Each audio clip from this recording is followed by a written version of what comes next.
Good evening. I am your creepy counselor, and you have found yourself here in the Vale. Before I approve your visa to travel to the other side, I have something for you.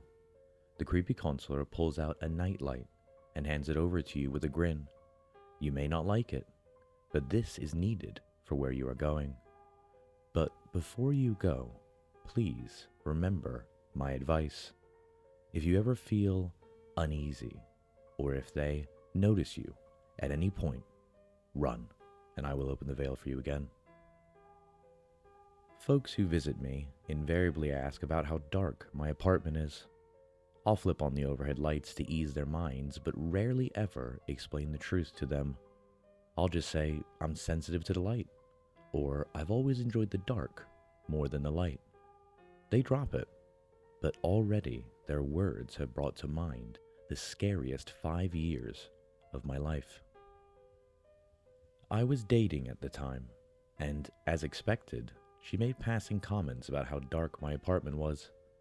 My response at the time was a quick joke about secretly being a vampire, and we laughed. For the random night she spent at my place, this darkness was fine. When I slept over at her apartment, I would have the hardest time drifting to sleep. Her nightlight's dim light creeping around the floor attracted my eyes in ways that I wasn't used to.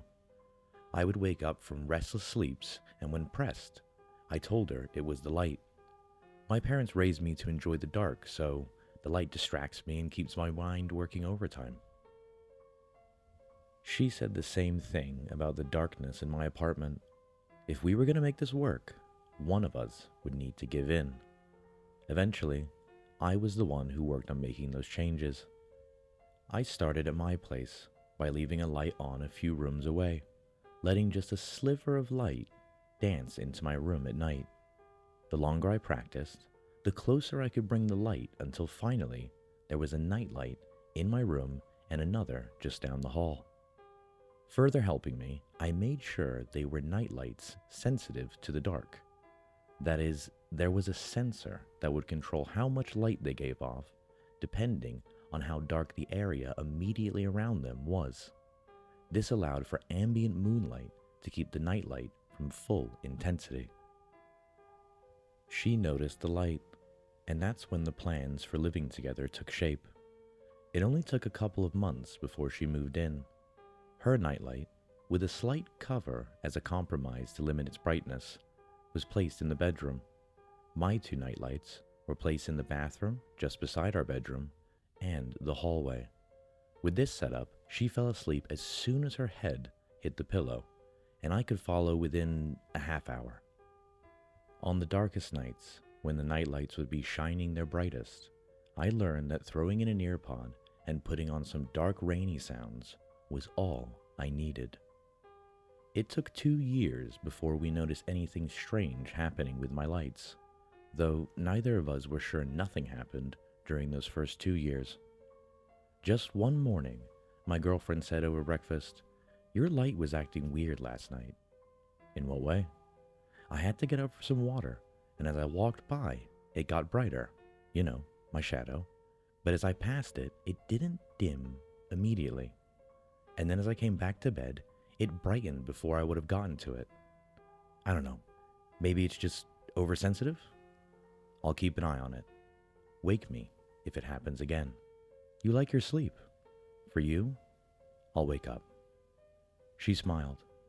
It was a good time in our relationship. 2 nights later, she woke me up. It's still bright. Groggily, I sat up and looked to the hall. The light seemed too bright for what normally comes in through the windows. Maybe a cloud is passing over the moon or something, I said while getting out of bed. Of course, as soon as I stood up, the nightlight returned to its more normal level. See? Just cloud cover or something. For the rest of that year, that's all we thought it was. Just clouds covering the lights at weird moments. By year 3, though, it was happening in the bathroom as well. We kept that door mostly closed, but there was very little to mess with the light sensor for that nightlight. Even so, we saw it fluctuating.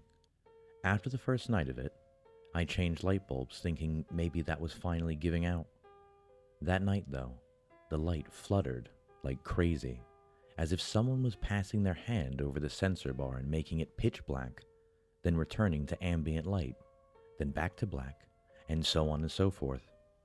Finally, the light stopped fluttering, but just about 30 seconds later, the time it takes to move from the bathroom to the hall nightlight brightened. We stared at each other. What does this mean? Is there someone in the house?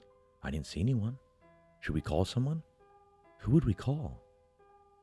Whether it was nerves or just an automatic response, we looked at each other and said, "Ghostbusters?" and giggled.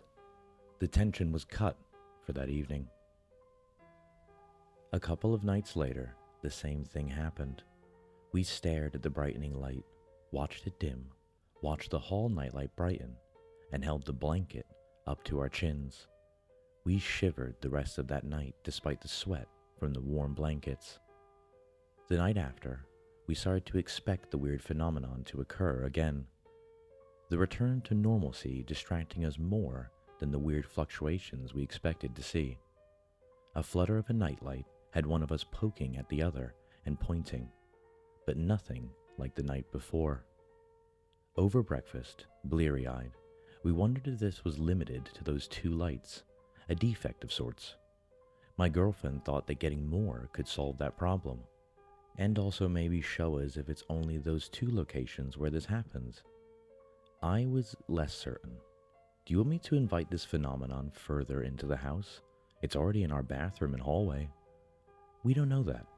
Those are just the only two places we've seen it, and that's enough for me.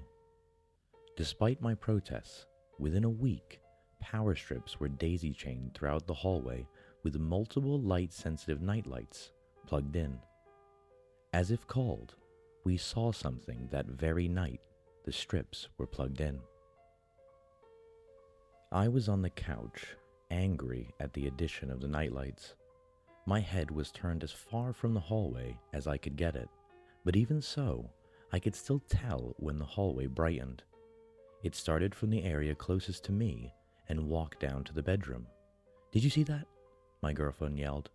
And then, "It's in the bathroom." Her voice was at the line between frightened and excited. I couldn't speak. It just left. But she didn't need to say anything, because I could see the nightlights in the hallway begin to brighten, exactly as if something was walking. Because of how she set up the lights, we saw something we hadn't seen before. Whatever was casting the shadow paused halfway down the hall. The lights wavered. The thing was swaying back and forth as if deciding which way it wanted to move. I had sat up by this point to see the full hallway. From the reflection of the lights, I could catch a glimpse of my girlfriend's eyes. We watched the show in front of us, and then all of a sudden, the lights dimmed before flickering back to normal. Whatever it was left the hallway, disappeared. The two of us never fully figured out the best way to describe this vanishing act of something that we couldn't see in the first place. We stared down the hallway for what felt like minutes. Whether we were willing the reappearance or the continued absence is debatable, and possibly different between the two of us, but there was some energy traveling down the hall between us through our eye lines. I shivered, despite the sweat beading up along my forehead. I assumed the same was happening to her, but neither of us dared go down that hallway that night.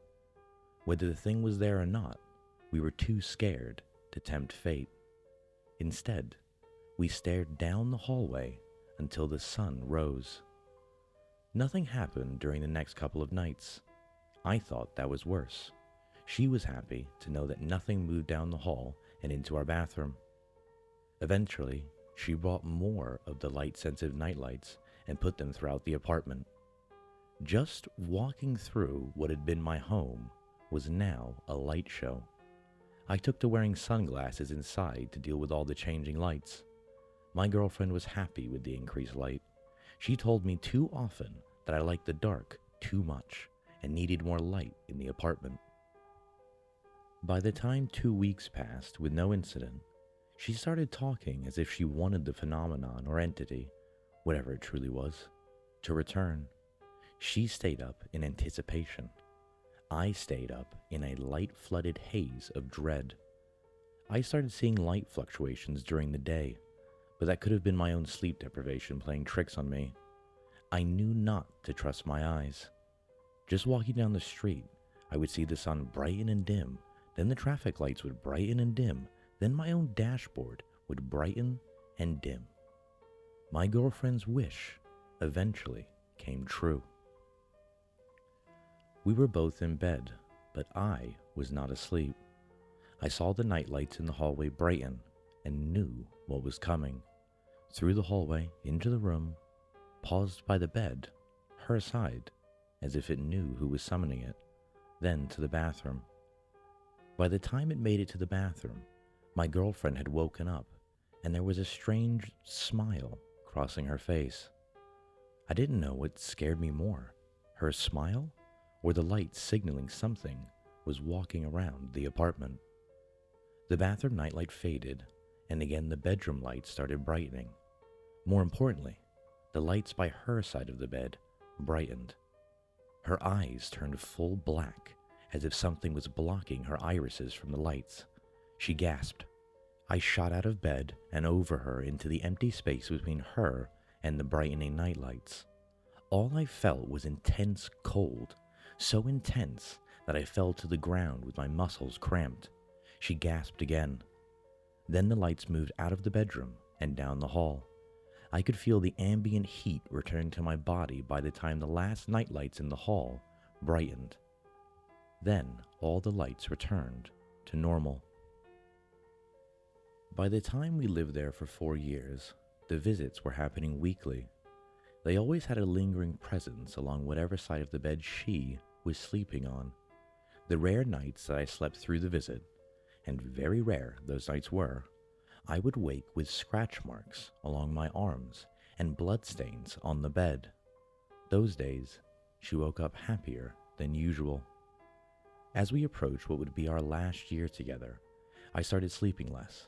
Partially for my health, my arms were so scratched from the nights I crashed that I wondered how many folks assumed they were track marks, and partially wondering what my girlfriend was getting from this entity.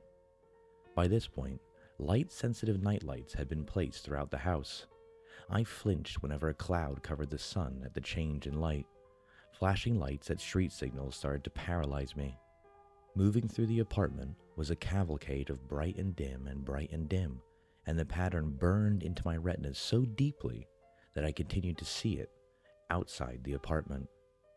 With the difference in sleep patterns, of course our relationship was on the rocks. I started blaming the nightlights and her fascination with this thing she seemed to be inviting into our living space. Things came to a head when one night I waited until she was asleep before unplugging all the nightlights and plunging the apartment back to glorious darkness. The immense weight of stress and exhaustion hit me as I pulled the last power strip of lights out, and I just crashed to the floor and slept the soundest I ever slept. She was furious the next morning. We started taking turns sleeping in other people's houses. When we both slept together, the nightlights would be on, but I would wear a sleep mask. As a compromise, she did at least remove some of the nightlights. On the nights that I was at other people's houses, I would see a nightlight flickering in a hallway. That's just so you can find your way to the bathroom if you need to get up in the middle of the night, the host would say. I would stare at that light all night long. Sometimes, I swear, it brightened even though there was no sensor on it. I was always cold when the light shifted in intensity. Our last night together still haunts me. I can sense the events happening right now as I think about it. We were at a full moon with a cloudless night that revealed more stars than usual. Even without the nightlights on, we could clearly see the room and the hallway. This illumination just made our first revelation that much clearer. For we saw power strips being plugged in, and we heard the extra nightlights that we had taken away being plugged in, and we saw those same lights brighten. But this time, there were two sections. Had there always been two? The few times I've let myself think about it, I could never come to a clear conclusion. But that night, there were definitely two entities working together. They plugged in more lights, eventually plugging in nightlights around our bed, which immediately brightened. She gasped, the same mixture of fear and pleasure I had heard for the last 2 years. I felt a grip around my arms. I was being pinned down, and despite what I knew had to be bright lights all around the room, all I could see was intense darkness. An intense cold enveloped my body, emanating from the grips on my arms. As the grips tightened, the darkness took shape. To describe the indescribable is an exercise in futility. I've tried multiple times to remember the specific shape, but it shifts in my memory, fluidly shifting from humanoid to insect to bird to rock to amorphous blob. All I knew was I was staring at a shadow, the shadow of whatever it was that had triggered all the lights in my house. Puncture marks appeared on my arms, poked open by the nails or claws of this shadow. The cold coming from the grip seeped through the puncture marks and froze my muscles. I was unable to move, even my eyes frozen to the ever-shifting shadow in front of me. I knew there had to be light in this room. I could hear the buzzing of the nightlight's bulbs as they fought to shine through the darkness. Whatever I knew, my eyes only saw the pure absence of light. In this trance of frozen space, there was no sense of self, no sense of time, no sense of boundaries. I liked it. Infinite darkness. Eventually, I was let go. The darkness dissipated. Power strips were pulled out, and the apartment felt empty again. I must have gasped because my girlfriend turned to me and said, "You too?" My eyes adjusted to the nightlights around me. Dancing shadows floated throughout our room. I watched them as they merged and split, reminding me of videos of amoebas surrounding and engulfing prey, then splitting into two. All of these shadows carried a horrendousness about them. The sight of monsters forever fighting around us was now open to our eyes. "Aren't they beautiful?" she said, and the floating monsters around her face transformed her visage to a sight that only reappears in nightmares. No amount of darkness can erase that image. No amount of darkness is worth seeing in the light. I left the next morning, and within the week wrote over the rental agreement to her name, eventually finding a smaller studio with a few outlets. Of course, I left the nightlights with her. I am adamant whenever anyone comes over that the lights stay off at night. And while I have felt the presence of something lurking in the studio apartment, the cold no longer comes with it. The grips no longer come with it. The darkness no longer comes with it. Most importantly, the sight of those floating monsters no longer comes with it. If we meet and you come to my house, eventually you'll ask me why it's so dark in my house. I may say I'm sensitive to light, or that I've always enjoyed the darkness. But if you mention this post, then I will give you the truth. It's easier to sleep with the possibility of monsters in the dark than lie awake staring at their shadows in the lights.